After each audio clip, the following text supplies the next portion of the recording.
दोस्तों, इस झांसी के किले में आज भी उस तलवार की गूंज सुनाई देती है जो अपने स्वाधीनता के लिए लड़ते लड़ते शहीद हो गई। और कैप्टन हुर्रोज ने ये व्यवस्था करवाई गई थी। थोड़ा झुक के चलना पड़ रहा है क्योंकि रास्ता बहुत ज़्यादा छोटा है। तो दोस्तों, जो आप मेरे पीछे देख रहे हैं ये उस टाइम की जेल है। और आप देख सकते हैं यहाँ पे जब अंग्रेज़ प्रशासन भी आए तो उन लोगों ने भी इसको जेल की तरह यूज किया। पूरा का पूरा राजा महल जो घुमाया। और साथ में आपको बता दें कि जहाँ से हम घुसे थे वो मेन गेट नहीं था, जो मेन दरवाज़ा था वो यहाँ से था। जो यहाँ पर उन वीर लोगों की समाधियाँ बनी हुई हैं। अब हम चलते हैं नीचे की तरफ।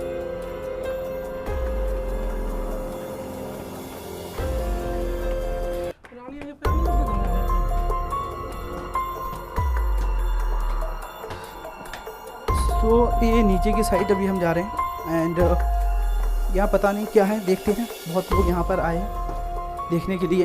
तो एक कक्ष यहाँ पे प्रतीत हो रहे हैं कि बहुत सारे कक्ष बने हैं। और भाई ये पंचमहल है जो कि अभी हम लोग वहाँ पहुँचेंगे और पंचमहल की भी शूटिंग करेंगे। तो चलते हैं पंचमहल और पंचमहल के इतिहास को भी देखते हैं कि पंचमहल का क्या इतिहास रहा था और इसमें क्या क्या नए रूप तैयार किए गए थे। तो दोस्तों, अभी चलते हैं नीचे की तरफ एंड सब इस तरफ चलते हैं। एंड अब देखना है मुझे कि इस तरफ क्या है, क्योंकि मैं फर्स्ट टाइम आया था यहाँ पर।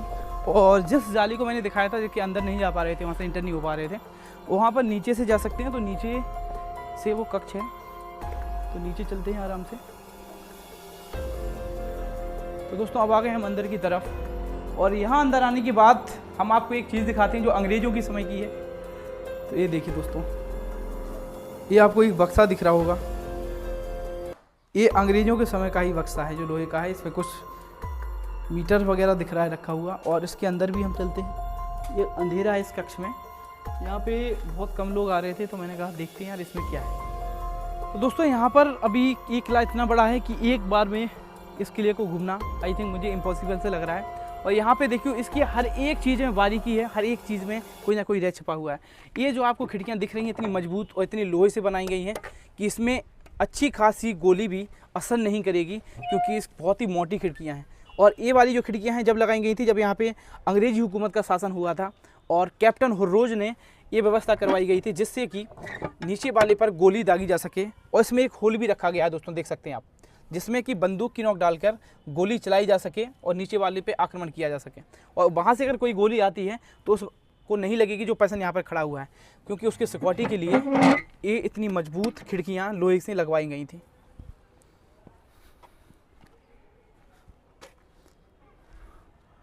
और ये जो व्यवस्था आप देख रहे हैं, ये वाली व्यवस्था करवाई जाती थी यहाँ के महाराजाओं के द्वारा कि अगर कोई यहाँ पर आक्रमण करता है तो यहाँ से वो देखते थे और यहाँ से खड़े खड़े उस पर आक्रमण कर सकते थे। कई तरीक़ों से आक्रमण किया जाता था उस समय। तेल डालकर आग भी लगाई जाती थी, गोलियाँ चलाई जाती थी, गोले बरसाए जाते थे और पत्थर भी ढकाए जाते थे। बहुत सारी चीज़ें करी जाती थी उस टाइम पे। तो अब ऊपर की साइड चलते हैं दोस्तों, यहाँ पर क्या है देखते हैं।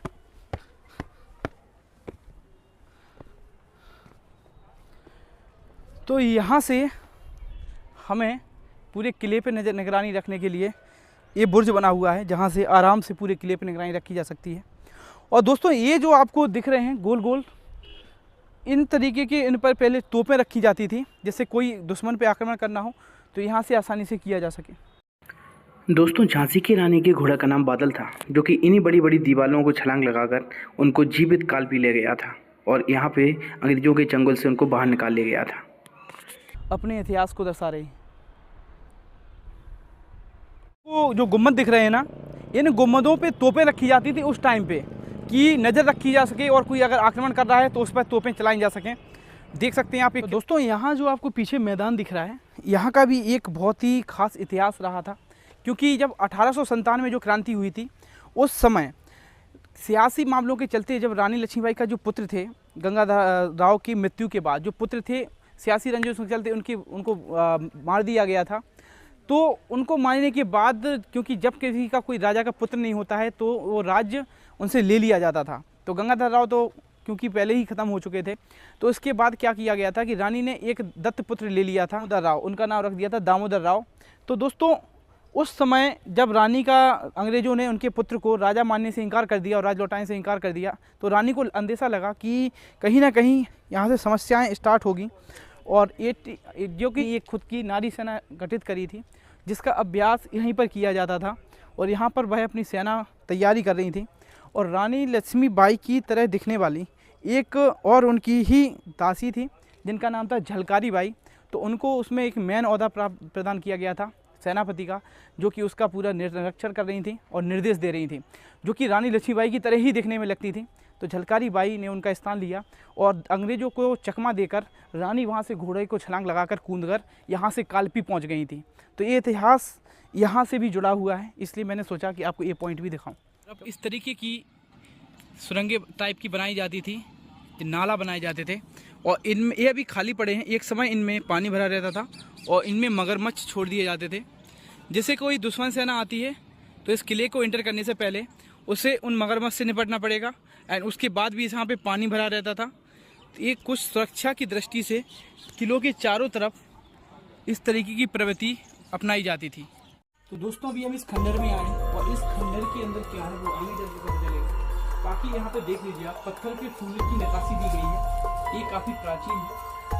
और यहाँ पर हमें थोड़ा झुक के चलना पड़ रहा है क्योंकि रास्ता बहुत ज़्यादा छोटा है और पत्थर की बड़ी बड़ी चट्टानें हैं।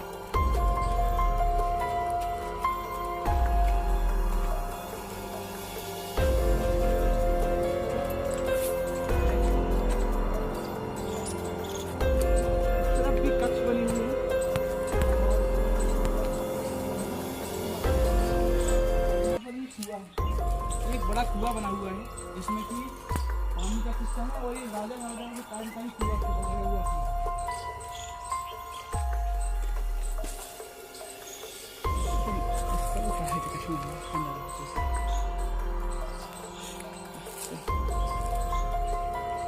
तो दोस्तों जो आप मेरे पीछे देख रहे हैं ये उस टाइम की जेल है और आप देख सकते हैं यहाँ पे जब अंग्रेज़ प्रशासन भी आए तो उन लोगों ने भी इसको जेल की तरह यूज किया और महाराजा गंगाधर राव के द्वारा भी इसे जेल के रूप में यूज किया जाता था। और यहाँ पर कैदियों को रखा जाता था और जब किसी कैदी को मृत्युदंड दिया जाता था तो यहीं से वो डायरेक्ट कैदी निकाले जाते थे और उस तरफ वहाँ पे उन्हें फांसी पे लटका दिया जाता था, जो कि मैंने आपको फांसी पॉइंट दिखाया है। तो दोस्तों इसके अंदर का आप सीन देखेंगे तो आपको देखने को मिलेगा, यहाँ से देखो इधर से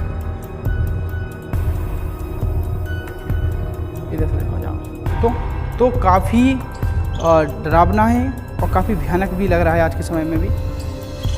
और ये देखिए आप, ये कितना दूर दूर तक फैला हुआ है। इसकी लंबाई समथिंग 50 फीट लग रही है मुझे यहाँ से और इसके दोनों साइड और जाने के लिए रास्ता है। और इस तरफ आप देख सकते हैं यहाँ से कैदी निकल के ना भाग जाएं, इसलिए ऐसे जंगले लगाए गए थे और कैदी इसके अंदर ही रहेगा। ये कमरे बहुत ही गहरे थे। ये थी जेल उस टाइम की जहाँ कैदियों को रखा जाता था। इस जेल में कैदी बेड़ियों से जगे रहते थे और वह बंधे रहते थे, उनके हाथ ऊपर की साइड जहाँ कुंदे लगे हुए हैं अभी भी।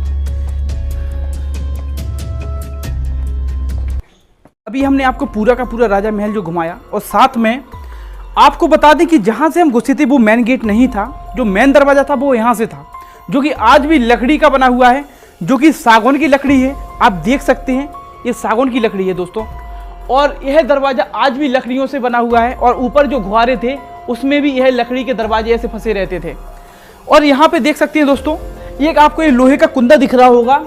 ये जो कुंदा है ये लगाया जाता है, इसलिए लगाया जाता था कि कोई इसको तोड़ने की अगर ज़रूरत करेगा तो इससे इसको बैक सपोर्ट मिलता था, जिससे वो उसको ना तोड़ पाए। इसमें 2 कुंदे लगाए जाते थे, एक कुंदा वो लगा है, एक कुंदा यहाँ फंसता होगा, इस यहाँ से लेके यहाँ तक। तो यहाँ पर अभी वो कुंदा टूट गया होगा, तो इसलिए अभी वो कुंदा है नहीं बेसिकली। और यहाँ की बुनियादी इस चीज़ से देख सकते हैं कि सागौन का प्रयोग पहले से ही यहाँ बुंदेलखंड में किया जाता था, स्पेशली गेट बनाने के लिए। और यहाँ पर जो आप दरवाज़ा देख रहे हैं छोटा सा, इसको चोर दरवाज़ा बोला जाता था। और यहाँ से बेसिकली आम दरबारी गण यहाँ से निकलते थे और जो मेन दरवाज़ा जब खुलता था जब राजाओं की पालकी यहाँ से निकाली जाती थी। और एक दरवाज़ा जो हमने आपको दिखाया, इसके बाद आपको बैक टू बैक एक और दरवाज़ा देखने को मिलेगा जो कि आपके सामने की तरफ है। और वर्तमान में भी यहाँ इसका प्रयोग आने जाने के लिए नहीं किया जा रहा है, जहाँ से हम आए थे वहीं से निकासी है यहाँ पे प्रेजेंट में। और ये देखिए आप, ये दरवाज़ा भी समथिंग आपको 15 से 20 फुट ऊंचा दिखाई देगा और सेम टू सेम उसी बुनियादी के साथ। और ये वाले दरवाजे हर एक किले में आपको देखने को मिलेंगे, बुंदेलखंड में जितने भी किले हैं जिनमें आम जनता यहाँ से निकला करती थी। और पीछे के साइड वही सिस्टम जो कि उस किले में थे वो यहाँ पर भी है। ये लोहे के ये राखें यहाँ पे लगी रहती थी सपोर्ट के लिए।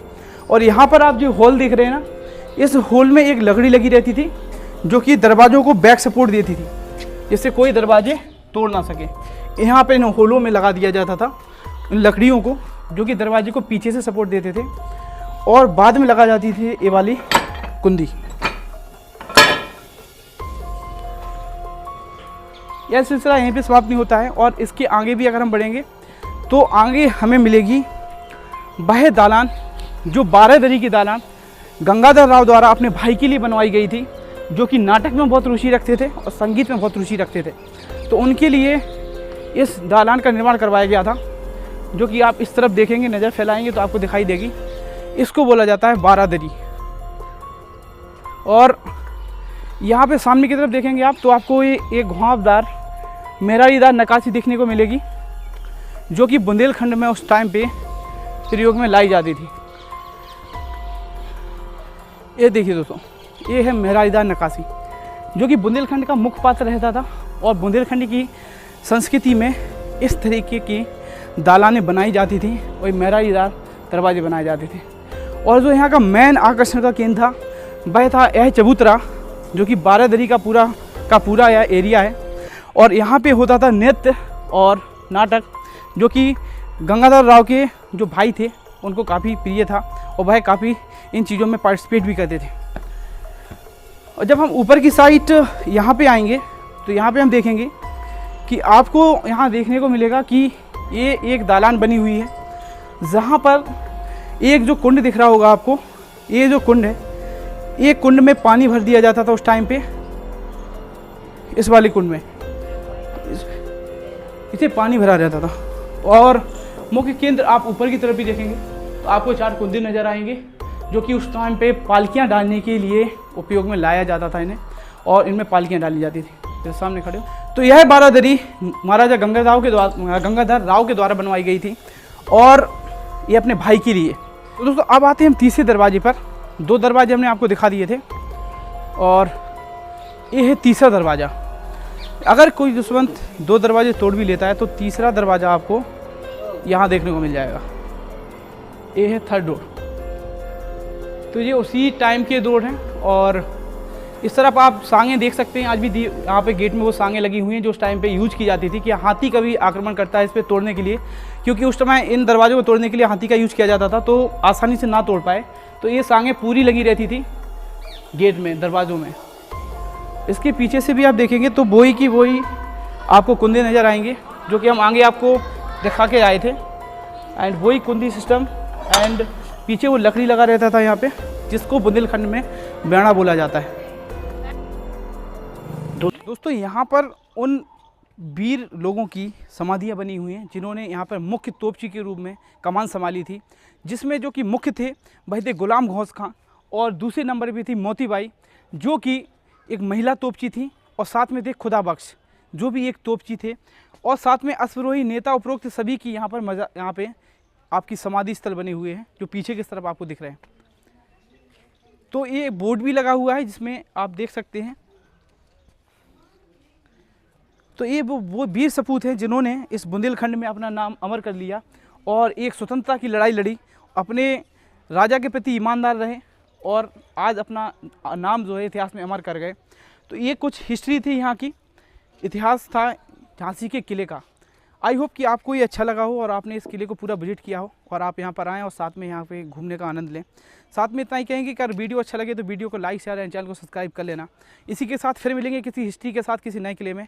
तब तक के लिए एक बात ही कहेंगे, जय बुंदेलखंड, जय माँ भवानी, जय माँ भवानी। दोस्तों इस झांसी के किले में आज भी उस तलवार की गूंज सुनाई देती है जो अपने स्वाधीनता के लिए लड़ते लड़ते शहीद हो गई। ऐसी वीरांगना लक्ष्मीबाई के लिए सत नमन। आप भी इस किले में आए और इस किले में घूमकर इस इतिहास को समझें। एक काफी गौरवपूर्ण इतिहास इस किले का रहा। ये कुछ रात का शानदार इस तरीके से ये कहना लगता है, जिसको दिखाने के लिए हम यहाँ पर रुके हुए थे। और आज आप देखिए इस किले को, यह किला आज भी अपनी बुनियादी के साथ खड़ा हुआ है, जिसको अंग्रेजों ने 60-60 किलो के गोलों के दागे गए थे, तब भी इस किले की दीवारों को टस से मस न कर सके। इतना मजबूत किला बनवाया था ओरछा के राजा वीर सिंह बुंदेला देव के द्वारा। इस किले की बुनियादी आज भी आपको देखने को मिलती है और कई कई दूरों से लोग इसे देखने के लिए भी आते हैं। इसका शौर्य यहीं पर नहीं, बाकी विदेशों में तक भी व्याख्यात है, क्योंकि यह तलवार की गोली स्वाधीनता की लड़ाई के लिए लड़ी गई थी। चलिए दोस्तों, हम आपको थोड़ा और अंदर लेके चलते हैं और आपको दिखाते हैं कि ये दीवारें वो दीवारें हैं जिनमें हजारों सैनिकों ने, हजारों महिलाओं ने अपने आत्मसम्मान के साथ बलिदान को गले लगा लिया था। नारी शक्ति का प्रतीक यह किला आज भी बुंदेलखंड की गौरवता को बयान करता है और अपनी सम्मान की लड़ते लड़ते कई सारी नारी शक्ति शहीद हो गई थी। जय माँ भवानी, जय जय माँ भवानी, जय बुंदेलखंड, जय बुंदेलखंड।